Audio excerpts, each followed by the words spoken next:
What is up, Envoys? Welcome back to the channel. Today we are going to be going over my Preludes 13 Orendall build.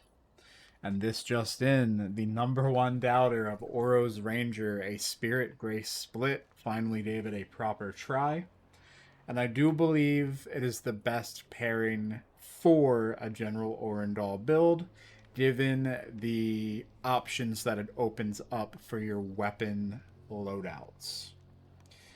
Now, maxing out Spirit does offer the ability to have about 4 Spirit dogs at once, which is super cool.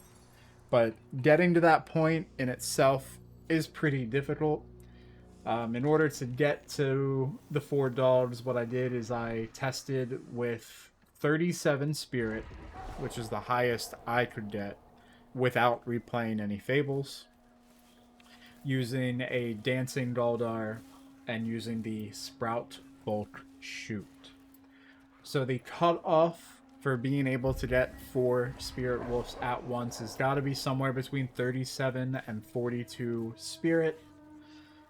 And you can get to 40 Spirit without any sort of potion or anything by replaying the Fables that offer +1 to virtues and selecting Spirit from all of them.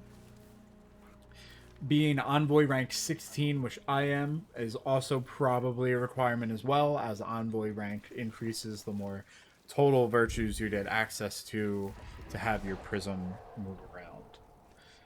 And of course, you also would need the Sprout Folk Shoot, which gives you +6 to Spirit from Alka's Children, and maxing out Iridis's Favor on your Pact tree. Now, fair warning, if you choose to go the 40 Spirit route with Orendall, you will have very low health. About 222 health is what I had when testing this out. Now, as I said at the beginning, I have been a massive hater for Spirit/Grace splits. And as I got a feeling for the starting packs in P13, I really just felt like Spirit and Grace was behind. But of course, as we started it into some of the other packs, which are acquired by playing the game, doing Fables and whatnot, I'm starting to change that thinking a little bit. Now, if you are a starting player, Spirit Grace can give you some cool weapon loadouts, and it has a little bit to offer for certain builds, but it's definitely not the best thing for any of them. With Orengall, it just really gives you a lot of well-rounded options in terms of the 2 Arcanics, which you'll primarily be taking advantage of, if you play the build the way I do, and of course giving you a good rounded choices for your weapons. Now, Pack Hunter is what will grant you the Spirit Wolves. With the current virtue split that I have of 21 Spirit, 21 Grace, and 11 Courage, I am able to have 3 Wolves at once. And of course, you will want to make sure you're taking advantage of Howl. Howl increases your Courage, which is something you'll definitely want, because it's when you're heading into a battle, it's basically an increase your life button. Will increase your chance of Smite for both you and your party. And of course, the Odin dogs will turn on their masters, which is just a really fun, flavorful thing that Orendall has to offer. So you want to make sure, as you're going from votives or to different objectives or whatever you're doing, as you're going from Organ to Organ, make sure that when you're not in combat, you are casting your Pack Hunter to start building up your pack of wolves, so that you already have all 3 available when you're heading into an encounter, and you can simply cast your Howl and then have your Pack Hunter up in the case that you lose a dog, which it'll only be the case after multiple encounters, or if you're maybe doing something in Coda after ramping up the level scaling quite a bit. But for the most part, the dogs are very reliable. Now, for talismans for this build, unless you're going the max spirit option with the Sprout Folk Shoot, I exclusively recommend the Triune Talisman, so that you can have a well-rounded access to weapons and be able to use pretty much whatever weapon you want, even if you're not getting the most scaling out of them. For the most part, you're going to be going with grace weapons like short blades, Dwellian, or spirit weapons like magic staffs, or in my case, Odiak. I'm a massive Odiak lover, and I did decide to go with Rostrum for this build specifically because I don't use short blades. I don't use primary short blades very much. I use Flint Smoke on Grin a lot, but I don't really use primary short blades. I farmed Rostrum in the Thaltide event and I never used it. So the entire reason I am using these particular weapons for this build is simply because I wanted to. Now, whether you're using a magic staff or magic gauntlets, you'll want to use Archstorm as your rune, which can be gotten from Wraith of Wastes.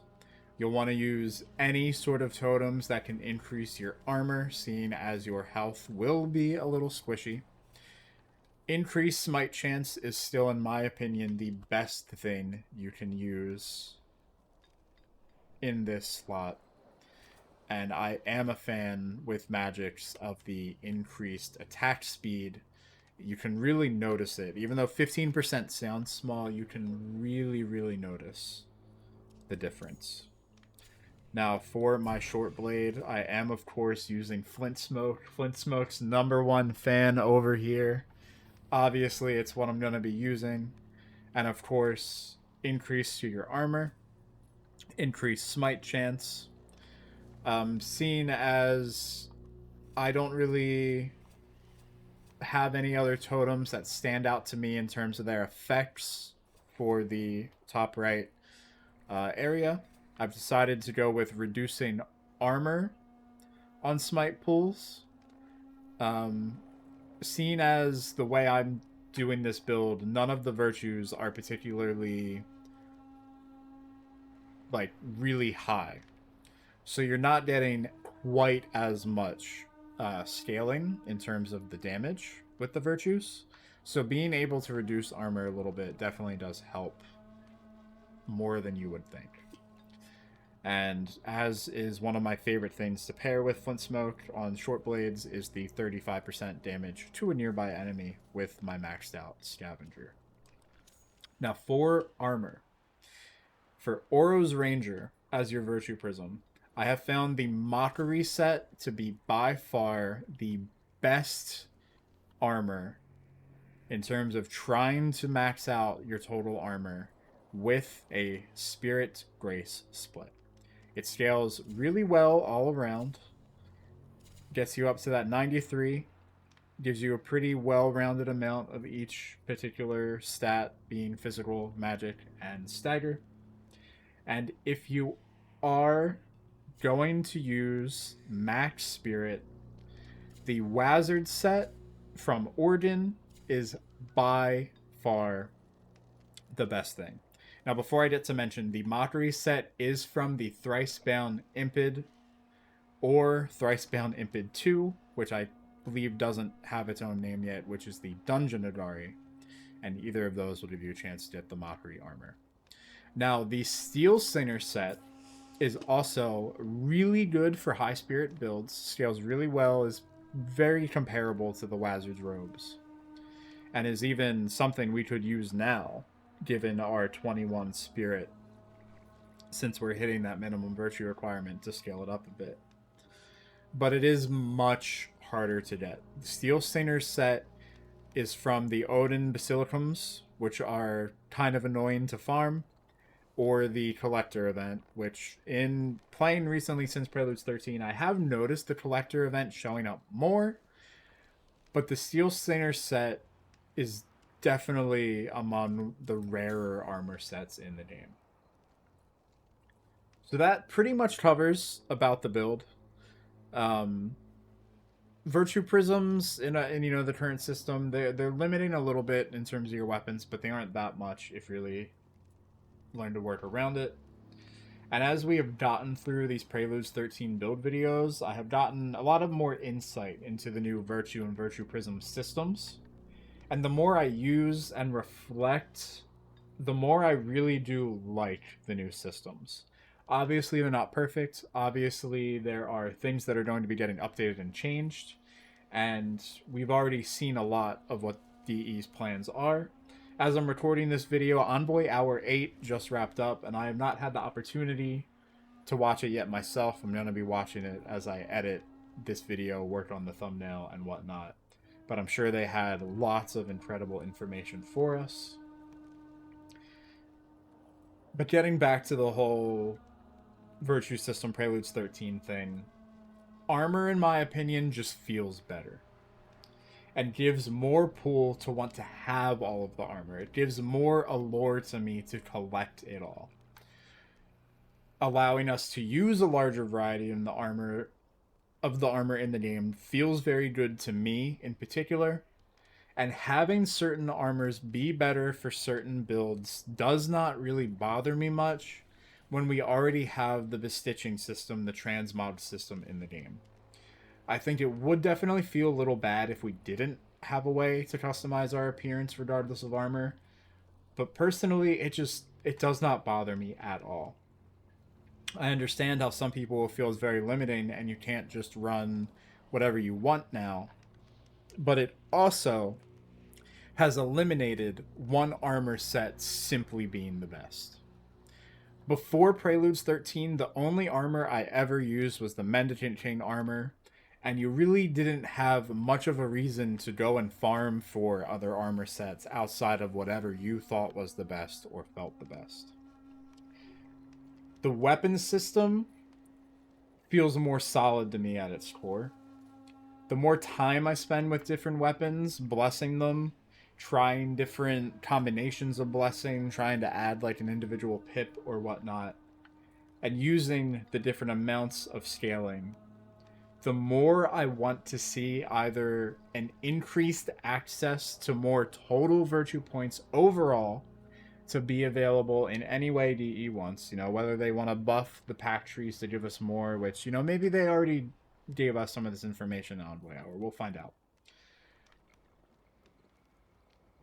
But the more and more I think about it and look at it, the more and more I really just want the virtue requirements for weapons to be removed entirely. And even if that itself does not work out, I can't help but feel like testing how the sandbox would feel with weapons being balanced purely through the amount of pips they have for attunement is something that is really worth attempting. And if there were some way they could roll that out with a hot fix and have it be something we test out over maybe the last few weeks of Preludes 13 as time goes on, like I'd really, really feel that is something worth trying out. So I think that covers it for Orendall.